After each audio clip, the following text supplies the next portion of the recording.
எல்லோருக்கும் வணக்கம். எப்படி நீங்கள் நல்லா இருக்கீங்களா? எப்பொழுதும் போல் ஒரு சுவையான பரபரப்பான அரசியல் தகவலோடு உங்களை சந்திப்பதில் மற்ற மகிழ்ச்சி. தமிழகத்திலே தென்பெண்ணை ஆற்றிலே காட்டாற்று வெள்ளம் பெருக்கெடுத்து வட மாவட்டங்கள் பல மாவட்டங்களை வெள்ளக்காடாக மாற்றியது மட்டுமல் பெருத்த அளவில் மக்களுக்கு பொருட்சேதம் ஏற்படுத்தி இருக்கிறது அப்படிங்கிற ஒரு தகவல் இருக்கிறது. இதையடுத்து அரசியல் கட்சிகள் அனைத்துமே களத்திலே சென்று மக்களுக்கான நிவாரணப் பணிகள் எப்படி நடைபெறுகின்றன என்று பார்த்து வருகின்றன. இதிலே நடிகர் விஜய் சற்றே வித்தியாசமாக அவருடைய தமிழக வெற்றி கட்சியின் சார்பாக ஒரு 100-150 பேரை தன்னுடைய பனையூர் இல்லத்திற்கு அழைத்து நிவாரணப் பொருட்களை வழங்கியிருக்கிறார். இதை பற்றி ஒரு சிறிய காணொளி. இந்த விதமான இந்த சினிமா ஸ்டைல் அரசியல் எடுபடுமா? விஜய் இந்த மாதிரி அரசியலில் வெற்றி பெற முடியுமா? விஜய்க்கு மக்கள் ஆதரவு கிடைக்குமா என்பதை வேகமாக அலசுவோம். முக்கியமான விஷயமா இது விஜய் என்ற தனிப்பட்ட நபரை பற்றிய ஒரு கருத்து பரிமாற்றம் அல்ல. அந்த அரசியல் அப்படிங்கிறது ஒரு பெரிய மேரத்தான் அப்படிங்கிறத பலமுறை பார்த்துருக்கிறோம். குறிப்பாக இந்த நாட்டிலே புதிதாக அரசியல் கட்சி துவங்குபவர்கள் யாராக இருந்தாலும் ஆட்சிக்கு வருவதோ இல்லை ஒரு கிரிட்டிக்கல் மாஸ் ஒரு அடிப்படையில் ஒரு குறிப்பிட்ட சதவீத வாக்குகளை பெறுவதோ அவ்வளோ எளிதில்லை அப்படிங்கிறது நான் எல்லோரும் அறிந்ததே. அதற்கு தமிழகத்திலேயே ஒரு மிகப்பெரிய உதாரணம் நாம் தமிழர் கட்சியினுடைய ஒருங்கிணைப்பாளர் சீமானை எடுத்துக்கொள்ளலாம். கிட்டத்தட்ட 10-15 வருடமாக தமிழகத்தில் அரசியல் செய்து வருகிறார். கிட்டத்தட்ட தினந்தோறும் பொதுக்கூட்டங்கள், தினந்தோறும் மக்களோடு கலந்து பேசுவது, தினந்தோறும் கட்சிக்காரோடு சேர்ந்து கலந்து பேசுவது என்ற ரீதியால் தான் அவருடைய அரசியல் சென்று கொண்டு இருக்கிறது. அதன் மூலமாக இந்த 15 ஆண்டுகளுக்கு பிறகு அவர் அந்த கட்சி 7-8% வாக்குகளை தான் பெற முடிந்திருக்கிறது. ஓட் கட்டர் அப்படிங்கிற ஒரு நிலையை அடைவதற்கு இவ்வளோ நாளாக ஆயிருக்கிறது முக்கியமாக பார்க்க வேண்டும். ஓட் கட்டர்னு ஏன் சொல்கிறோம்னாக்கா 2021 சட்டமன்ற தேர்தலில் கிட்டத்தட்ட 60 தொகுதிகளில் வெற்றிக்கும் தோல்விக்குமான இடைவெளியை விட அதிகமான வாக்குகளை நாம் தமிழர் கட்சி பெற்றிருந்தது குறிப்பாக பார்க்க வேண்டும். ஒன்று. இன்னொன்று, இந்த மழை வெள்ள பாதிப்புகளை பார்வையிடுவதற்காக அனைத்து கட்சி தலைவர்களும் களத்திலே தான் இருக்கிறார்கள். குறிப்பாக சேலத்திலிருந்து இப்பொழுது செயல்பட்டு கொண்டிருக்கும் அண்ணா திராவிட முன்னேற்ற கழக தலைவர் எடப்பாடி பழனிசாமி ஐயா அவர்கள் பெரிய அளவில் வெள்ளம் பாதிக்கப்பட்ட பகுதிகளை முதல் சுற்றுப்பயணம் சென்று இருக்கிறார். ஆளுங்கட்சி தரப்பிலே முதலமைச்சர் ஸ்டாலினுமே கூட பல இடங்களிலே காணொலி வாயிலாக செல்வது மட்டுமில்லாமல் துணை முதல்வர் உதயநிதி ஸ்டாலின் அமைச்சர்கள் பல்வேறு மாவட்டங்களிலே சென்று நேரடியாக வெள்ள நிவாரணம் குறித்த பணிகளை பற்றி ஆய்வு செய்து வருகிறார். லண்டனிலிருந்து திரும்பி வந்த அண்ணாமலை உடனடியாக, அதாவது அவர் லண்டனிலிருந்து திரும்பி கோயம்புத்தூர் சென்று விட்டு அதற்கு மறுநாளே அவருமே ஊத்துக்கரை, திருப்பத்தூர் போன்ற பெரிதும் பாதிக்கப்பட்ட பகுதிகளில் நேரடியாக சென்று மக்களை பார்த்து என்ன வெள்ள நிவாரணம் கிடைக்கிறது, என்ன ஒரு தேவைகள் அவருக்கு என்பதெல்லாம் கேட்டு அறிந்து கொண்டிருக்கிறார். இந்த பாயிண்ட் என்னன்னாக்கா எல்லாரும் களத்திலே நேரே சென்று அங்கு மக்களை பார்த்து சந்தித்து அரசியல் செய்து கொண்டு இருக்கிறார். இது அரசியல் தான்.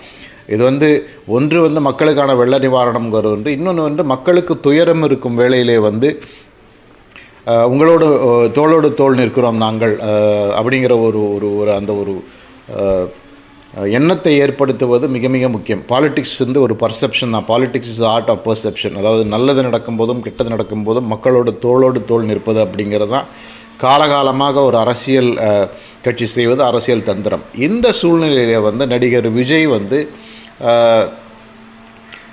குறிப்பிட்ட ஒரு கிராமம் டிபி சத்திரம் அப்படிங்கிற ஒரு கிராமத்திலிருந்து குறிப்பிட்ட ஒரு எண்ணிக்கை உள்ள நபர்களை தேர்ந்தெடுத்து அவர்களை தன்னுடைய கட்சி செலவிலேயே அவருடைய வீட்டுக்கு அழைத்து ஒரு ஸ்டுடியோ செட்டிங்னு சொல்லலாம், ஒரு டேபிள் சேர்லாம் போட்டு அவர்களை வரவேற்று அவருக்கு நிவாரணப் பணிகளை கொடுத்திருக்கிறார். இது ஒரு பெரிய ஒரு டிபேட் அல்லது ஒரு திங்கிங், ஒரு சிந்தனையை தமிழ்நாட்டில் ஏற்படுத்தியிருக்கிறது. இப்படிப்பட்ட அரசியல், இந்த ஸ்டைல் அரசியல் செய்தால் விஜய் எப்படி வெற்றி பெறுவார் அல்லது இப்படிப்பட்ட அரசியல் செய்து வெற்றி பெற முடியுமா அப்படிங்கிற ஒரு கேள்வி எழுந்திருக்கிறது. உண்மையிலே விஜய்க்கு இன்றைக்கி இருக்கிற மிகப்பெரிய ப்ளஸ் பாயிண்ட் என்னென்னாக்கா இன்றைக்கி இங்கே இருக்கிற மீடியா, தமிழ் மீடியாக்கள் விஜய் ஒரு மிகப்பெரிய அளவில் ஹைப் பண்ணி வச்சுருக்காங்க. தமிழக வெற்றி கட்சி 2026 சட்டமன்ற தேர்தல் அவருடைய முதல் தேர்தலிலே மிகப்பெரிய ஒரு தாக்கத்தை ஏற்படுத்தும் அப்படின்னு சொல்லி அந்த ஒரு மிகப்பெரிய ஒரு ஸ்டார்ட் அவருக்கு இருக்குது. அதில் எந்த சந்தேகம் இல்லைன்றாங்க. இன்னும் சொல்லப்போனால் பல இந்த யூடியூப்பில் வரும் பத்திரிகையாளர்கள், தொலைக்காட்சி விவாதங்களில் பேசுகிற பத்திரிகையாளர்லாம் அசால்ட்டாக விஜய் 15-20% வாக்குகளை பெறுவார் முதல் தேர்தலிலேயே, கூட்டணி இல்லாமலே அந்த கட்சி 15-20% வாக்குகளை பெறும்னு சொல்கிறாங்க. இதெல்லாம் எந்த அளவுக்கு சாத்தியம் என்று தெரியவில்லை. நம்ம பல முறை பல காணொலிகளை சொல்லியிருக்கிறோம். இந்தியாவில் அந்த மாதிரி வரலாற்று சாதனை படைத்த ஒரு புதிய கட்சின்னு பார்த்தீங்கன்னாக்கா, ஆந்திராவில் வந்து ஒரு காலத்தில் வந்து என்டி ராமாராவ் வந்து முதல் தேர்தலிலேயே வந்து முதல்வரானார். ஆனால் அதற்கு முன்பு வந்து அவர் வந்து ஒரு பேருந்திலே வந்து அந்த ஒருங்கிணைக்கப்பட்ட ஆந்திரா முழுவதுமாக சுற்றி சுற்றி மக்களுடைய ஆதரவை பெற்ற பிறகு ஒரு ஒரு ஒரு பெரிய ஒரு அலை, அது வந்து அன்றைக்கி வந்து ஆன்டி காங்கிரஸ் வேவ், இந்திரா காந்திக்கு எதிராக ஒரு பேரலை வந்து ஆந்திராவில் இருந்தது. அந்த அலையை பெற்ற வெற்றி தான் என்டி ராமாராவுடைய வெற்றி. ஒரு நடிகர் நேரடியாக அரசியலுக்கு வந்து பெற்ற வெற்றிங்கிறது அது ஒரு பெரிய வெற்றி. தமிழ்நாட்டை பொறுத்தவரை வந்து எல்லோரும் காட்டும் உதாரணம் வந்து இப்போ டாக்டர் எம்ஜி ராமச்சந்திரன், டாக்டர் செல்வி ஜெயலலிதா, இவங்க உதாரணத்தை காட்டுகிறார்கள். கலைஞர் கருணாநிதியுமே கூட வந்து திரைத்துறை பின்னணியாக கொண்டு வந்தவர் என்று சொன்னாலும், அவர்கள் வந்து இந்த கட்சி பதவிகளுக்கு வருவதற்கு முன்னாலே 15-20 ஆண்டு காலம் திரைத்துறையில் பணியாற்றிவிட்டு அப்பொழுதே கட்சியில் வந்து உறுப்பினராக பல்வேறு பதவிகளிலே வந்து இருந்து இருக்கிறார்கள். எம்ஜிஆர் வந்து திமுகவில் இருந்தார். அதன் பிறகு திமுகவை உடைத்துக்கொண்டு அண்ணா திராவிட முன்னேற்ற கழகத்தை ஆரம்பித்து மக்களை சந்தித்து வாக்குகளை பெற்றார். மக்களை சந்தித்து மக்கள் ஆதரவு பெற்று ஏழை எளிய மக்களுடைய ஆதரவு பெரிய அளவில் கிடைத்ததாலே எம்ஜிஆர் வந்து வெற்றி பெற்று முதலமைச்சரானார். அதற்கு பிறகு ஜெயலலிதாவும் வந்து ஊராக சென்று கொள்கை பரப்பு செயலாளராக இருந்தார். ஜெயலலிதா முதல்வராகிறதுக்கு முன்னாடி அந்த கொள்கை பரப்பு செயலாளராக இருக்கும்போது நாளொரு மேனியும் பொழுதுருவனும் வந்து பொதுக்கூட்டங்களில் செல்வது, மக்களோடு கலந்து பேசுவது, அந்த ஒரு பிராண்ட் ஆஃப் பாலிடிக்ஸ் தான் தமிழ்நாட்டில் ஈடுபடும் அப்படிங்கிறது எல்லாரும் அறிந்ததே. இதற்கு விஜயுடைய தரப்பு, தமிழக வெற்றி கட்சியுடைய தரப்பு கொடுக்கும் அந்த விடை, அதாவது ஏன் வந்து அவர் நேரில் வந்து அவர் பார்க்க மாட்டாரா, நேரில் வந்து அரசியல் செய்ய மாட்டாரான்னு கேட்குறது அவங்க சொல்கிறது என்னன்னாக்கா, அவர் நேரில் வந்தால் யார் அவருக்கு பாதுகாப்பு தருவாங்க அப்படின்னு ஒன்று சொல்கிறாங்க. இன்னொன்று வந்து அவர் வந்து நேரில் வந்தால் கூட்டம் ஜாஸ்தி ஆயிரும், மக்கள் வந்து நிறைய கூட்டம் கூடுவாங்க, அதனால் அவர் வரல அப்படின்னு சொல்கிறாங்க. இது ரெண்டையும் ஒரு வாதத்தை எடுத்துக்கொண்டால் அப்போது வந்து ஒரு பாதுகாப்பு எங்கே போனாலும் ஒரு நடிகருக்கு அல்லது ஒரு அரசியல் கட்சி தலைவருக்கு என்ன பாதுகாப்பு கொடுக்குமோ அது தமிழக அரசு பாதுகாப்பு கொடுக்கும். அது தமிழக அரசோட கடமை. எல்லாருக்கும் இருக்குது. எடப்பாடி பழனிசாமி முன்னாள் முதல்வருக்கும் போலீஸ் பாதுகாப்பு கொடுப்பாங்க. நாம் தமிழர் கட்சி சீமானுக்கும் எந்த ஒரு அரசியல் கட்சி, அது அங்கீகரிக்கப்பட்ட கட்சியாக இருந்தாலும் அங்கீகரிக்கப்படாத கட்சியாக இருந்தாலும் அந்த கட்சியினுடைய அந்தஸ்து, அந்த கட்சி தலைவருடைய அந்தஸ்துக்கு ஏற்ற மாதிரி தமிழக காவல்துறை பாதுகாப்பு கொடுப்பதுங்கிறது ஒரு ஸ்டாண்டர்ட் ஆப்ரேஷன் புரோட்டோக்கால். இப்போ விஜய் இந்த ஊருக்கு போகிறாருன்னா அந்த ஊருடைய காவல்துறை கண்காணிப்பாளருக்கு ஒரு கடிதத்தை அனுப்பினால் அங்கு வந்து விஜய் பாதுகாக்கப்படுவார் அப்படிங்கிறது காவல்துறையுடைய ஸ்டாண்டர்ட் ஆப்ரேட்டிங் ப்ரொசீஜர். இதை தமிழக அரசு உறுதி செய்யும் அப்படிங்கிறது தான் கலை யதார்த்தம். இது வந்து எல்லாருக்கும் ஏதாவது அரசியல் வேறுபாடுகள் இருப்பதாலே வந்து இன்ன தலைவருக்கு பாதுகாப்பு கொடுக்க முடியும், இன்ன தலைவருக்கு பாதுகாப்பு கொடுக்க மாட்டோம்னு யாருமே சொல்ல மாட்டாங்க. காலகாலமாக எதிர்க்கட்சி தலைவர்களுக்கு பெரிய பாதுகாப்பு கொடுக்கப்பட்டு வந்த மாநிலம் தமிழகம். சீமானுக்கு வந்து இப்பொழுதும் கூட போலீஸ் பாதுகாப்பு இருக்கிறது. அண்ணாமலைக்கு வந்து Z கேட்டகரி பாதுகாப்பு மத்திய அரசு கொடுத்துருக்குது.